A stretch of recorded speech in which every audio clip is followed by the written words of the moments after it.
lanjut sampai keberangkatan. Jadi saya ini selaku head coach, saya baru bergabung dengan dinasti ini baru 5 hari untuk melengkapi, untuk memenuhi regulasi. Karena regulasi yang keluar dari asosiasi untuk Linus di Kalimantan, dia memakai pelatih yang berlisensi C1 FC. Nah, kebetulan di dinasti belum ada ya pelatih yang mempunyai lisensi C1 FC, makanya saya diminta untuk mendampingi. Jadi saya sebagai pelatih pendamping. Saya tidak bisa serta-merta secara waktu yang singkat ini merubah taktikal dari gaya bermain dinasti ke gaya bermain versi saya, karena waktu yang sangat pendek.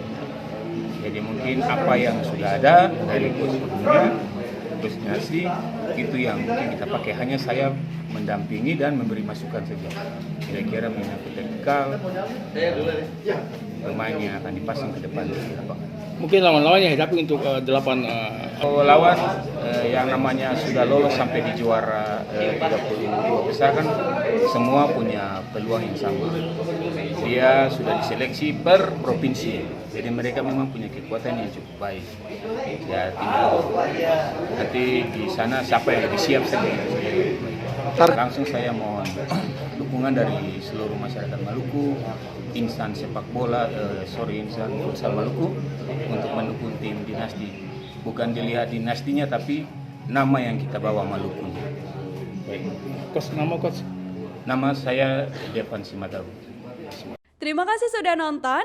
Jangan lupa like, subscribe, dan share ya.